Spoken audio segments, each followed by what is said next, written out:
doesn't love weddings? I mean, think of all the planning and preparation, from the reception to the food to the cake and, of course, the dress.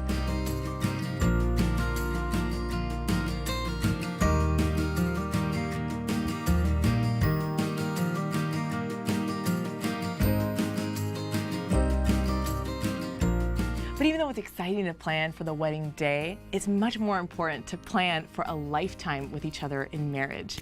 You guys just read those crazy vows, and nobody actually would say those things, right? But isn't it possible that some people go into marriage maybe not knowing the commitment that they're entering into? We've been learning about sacraments and the amazing graces that flow from them. So today, we're going to talk about what it really means when we say, I do.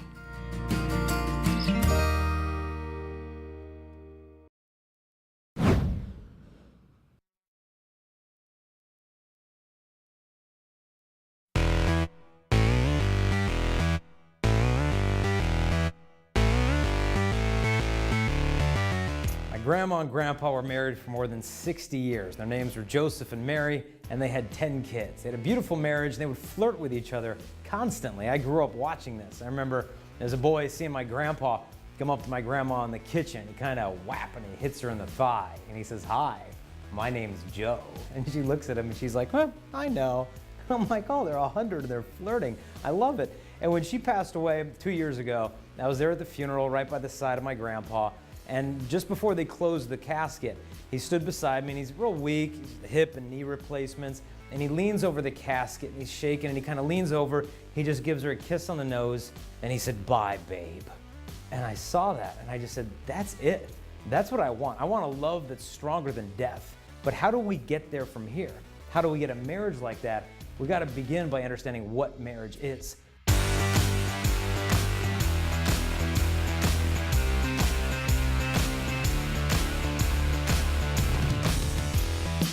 According to the church, the marriage is a total gift of yourself. Look at the wedding vows. You promise that this love that you're giving is a free love.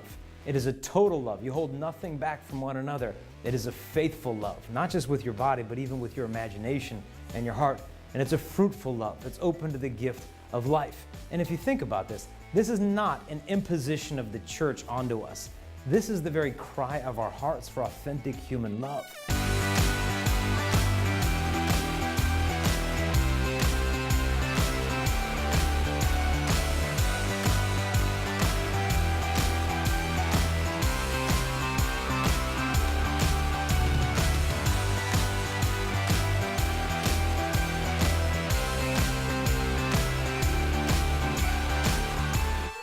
And so if that's the essence of marriage, what's the purpose of marriage? The purpose of marriage is for the procreation and the education of our children. That's where we get the word matrimony from, the duty of the mother. So part of the purpose of marriage is for the raising of children. The other purpose of marriage is for the mutual perfection and sanctification of the spouses. Because when you get married, your faults rise to the surface like oil and water, so that you can be sanctified and grow in holiness.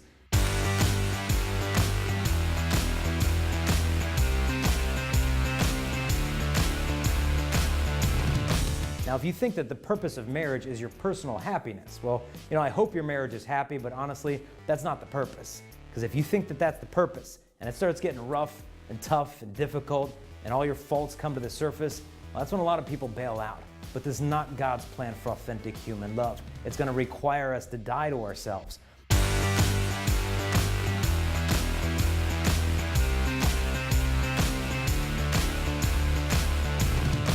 I remember on our wedding day, there's a little boy sitting in the back of the church, and he's soaking in all the ceremony and liturgy.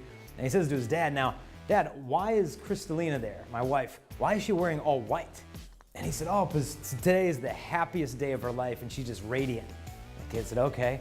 "Well then, Dad," he said, "how come Jason's wearing all black?" And he kind of had a laugh, but there's something to this, that the black often in liturgy means death, that we need to die to ourselves for the love of our beloved. We've got to image Christ's love for his church. This is out of St. Paul's writing in Ephesians 5.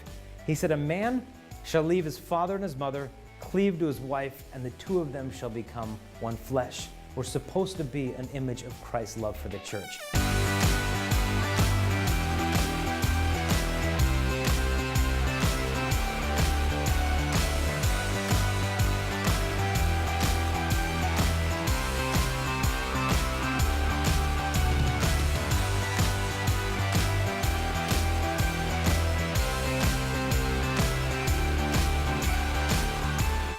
I knew of one groom on the day of his wedding. If you've ever been to a wedding reception, you're probably familiar with the custom where the bride sits down, the whole bridal party comes around her, and the groom kneels down in front of her and he kind of starts to pull up her dress and he pulls down off her leg the garter, which is a fabric around her thigh, and then he just throws it to a bunch of slobbering single guys who fight over it. Now, he didn't think that'd be the best way to introduce his bride to the family.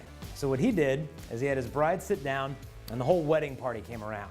And he kneeled down in front of her, and then he pulled off her shoe, and then he pulled up a pitcher of water with a bowl, and he washed her feet in front of everybody, as Christ washed the feet of his bride, the church, on the night before he gave his life for her on the cross. And this groom was not putting on a show. This is literally how he thought his bride deserved to be served, as Christ loved the church.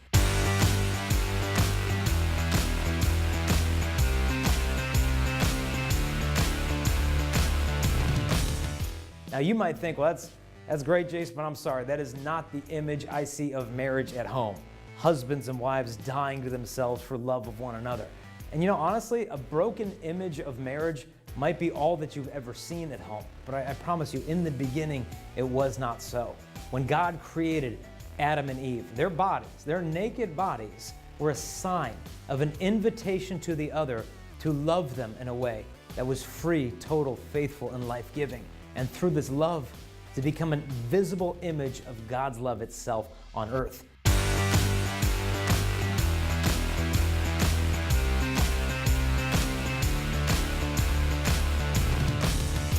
And this is not imposing religion on sex and marriage. This is God's original plan. We're made in the image and likeness of a God who is love. So if you've ever wondered why you just long for love, it's because you're made in the image and likeness of God, and God is love, and nothing less will satisfy you. Lust will never satisfy you. All the pleasures of the world, nothing will satisfy you as much as authentic human sacrificial love. So by the end of this program, we hope to be able to show you how you can save your marriage before even meeting your spouse.